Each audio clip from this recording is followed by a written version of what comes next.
और इस वक्त की बड़ी खबर, चुनाव खत्म होने के साथ ही एक बार फिर से ट्रेनों के रद्द होने का सिलसिला शुरू हो गया है। डेवलपमेंट वर्क के नाम पर लगातार ट्रेनों को रद्द किया जा रहा है और स्थिति ये भी है कि हाल ही में एसईसीआर में 50 से ज्यादा ट्रेनें रद्द की जा चुकी हैं। छुट्टियों के सीजन में ट्रेनों के रद्द होने से यात्री सुविधा जो है वो बेपटरी हो गई है। आम रेल यात्री जो हैं वो इस वजह से खासे परेशान हो रहे हैं, जो कि जाहिर सी बात है, छुट्टियों का सीजन है और ऐसे में 50 ट्रेनें रद्द कर दी गई हैं तो जाहिर तौर पर लोगों को परेशानियों का सामना करना पड़ रहा होगा। क्योंकि रिजर्वेशन कराने के बाद जब पता चलता है कि ट्रेनें रद्द हो गई हैं तो इससे खासी परेशानियों का सामना यात्रियों को करना पड़ता है।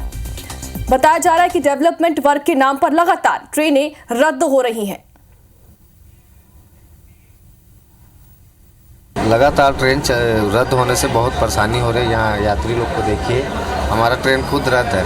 हम लोग जाने वाले थे, हम लोग चांपा जाने वाले थे। ट्रेन रद्द हो रहा है, काफ़ी दिक्कत हो रहा है, तो यात्रियों को बहुत समस्या हो रहा है ये सब के लिए, तो सरकार को इसमें ध्यान देना चाहिए। बहुत लेट चल रहा है गाड़ी, 24 घंटा हो गया। यहाँ गर्मी में बहुत दिक्कत हो रहा है, कोई सुविधा नहीं है यहाँ, क्योंकि बाहर में हम लोग इधर बाहर में सोए हैं। कोई भी तीसरी लाइन या एडिशनल कोई लाइन बनती है तो उसको जो एग्जिस्टिंग स्टेशन रहता है उसको कनेक्ट करने के लिए वो सारे वहाँ पे क्रॉसिंग, नए सिग्नल्स, स्विच सारे कुछ लगाने होते हैं, जिसके कारण से ये व्यवस्था करनी पड़ती है।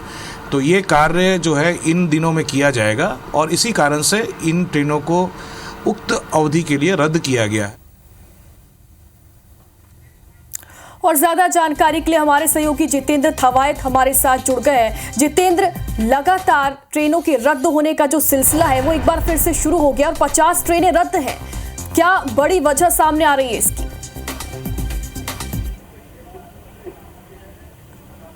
जितेंद्र, क्या आप मेरी आवाज सुन पा रहे हैं? तो जितेंद्र से हम लगातार संपर्क करने की कोशिश करेंगे। फिलहाल आपको बता दें कि 50 ट्रेनें जो हैं वो रद्द कर दी गई हैं। 22 जून से 11 जुलाई तक ट्रेनों का जो परिचालन है वो इस वजह से प्रभावित रहेगा। एसईसीआर की 50 ट्रेनें जो हैं वो रद्द कर दी गई हैं और इस वजह से जाहिर तौर पर यात्रियों को काफी ज्यादा परेशानी होने वाली है। 8 ट्रेनों को डाइवर्ट भी किया गया।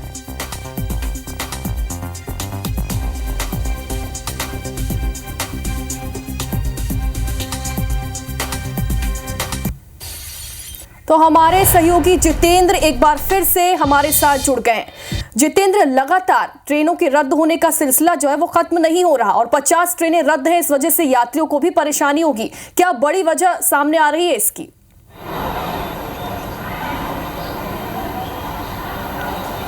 देखिए, एसईसीआर में ट्रेनों का परिचालन गड़बड़ाया हुआ है और ये स्थिति आज की नहीं है। लंबे समय से हम ये देख रहे हैं कि दक्षिण पूर्व मध्य रेलवे में ट्रेनों का परिचालन ध्वस्त है। लगातार ट्रेनें रद्द की जा रही हैं, एक के बाद एक अगर कहें तो ट्रेनों का परिचालन यहाँ पर रद्द हो रहा है। और जिस तरह से रेलों के परिचालन को लेकर यहाँ पर राजनीति भी हुई, क्योंकि बीते दिनों हमने यहाँ पर चुनाव में भी देखा है कि जोर शोर से इस मुद्दे को उठाया गया, ट्रेनों के रद्दीकरण को, ट्रेनों के लेट लतीफ़ी को। लेकिन जब से ही चुनाव खत्म हुआ है उसके बाद एक बार फिर से दक्षिण पूर्व मध्य रेलवे के जो रेल यात्री हैं उनकी परेशानी बढ़ते जा रही है। लगातार ट्रेनों को रद्द किया जा रहा है। अभी जो ताजा मामले जो सामने आए हैं, ताज़ा जो स्थिति सामने आई है, जिस तरह से हमने कल खबर भी ब्रेक किया था कि 50 से ज़्यादा ट्रेनें रद्द की गई हैं। लगभग 60 ट्रेनों को रेलवे ने रद्द कर दिया गया है। अलग अलग इसके पीछे कारण है। जिस तरह से बिलासपुर रेलवे में हम बात करें तो कोतरिया रेलवे स्टेशन को तलाई पल्ली जो एनटीपीसी माइंस है उससे कनेक्ट करना है, इसको लेकर लगभग 32 ट्रेनें रद्द की गई हैं जो 22 से 30 तारीख तक रद्द रहेंगी। दूसरी तरफ हम बात करें तो भोपाल रेल मंडल में यहाँ पर दामाखेड़ा महादेवखेड़ा स्टेशन है, उसको दोहरीकरण लाइन से कनेक्ट करना है, इसको लेकर भी अगर कहें तो लगभग 28 ट्रेनें रद्द है। इस तरह से लगभग 60 ट्रेनें जो है आने वाले दिनों में रद्द रहने वाली है। समझा जा सकता है क्योंकि गर्मी छुट्टी का सीजन चल रहा है और गर्मी छुट्टी के सीजन में जिस तरह से तमाम जो रेल यात्री हैं उनका शेड्यूल यहाँ पर तय था, कई लोगों ने यहाँ पर टिकट कराया हुआ था, अब उनको टिकट कैंसिल कराना पड़ रहा है। कई लोगों की जो कनेक्टिंग ट्रेनें हैं वो इससे प्रभावित हुए हैं। कई लोगों का जो यात्रा का शेड्यूल है कहीं ना कहीं वो गड़बड़ाया है और इसके पीछे अगर हम बात करें तो रेल के जो अधिकारी हैं वो लगातार ये दावा करते रहे हैं। रेलवे ने तो जानकारी दे दी कि 50 ट्रेनें रद्द रहेंगी, लेकिन अब इस वजह से यात्री जो हैं वो परेशान होते रहेंगे। बहुत बहुत शुक्रिया तमाम जानकारी के लिए।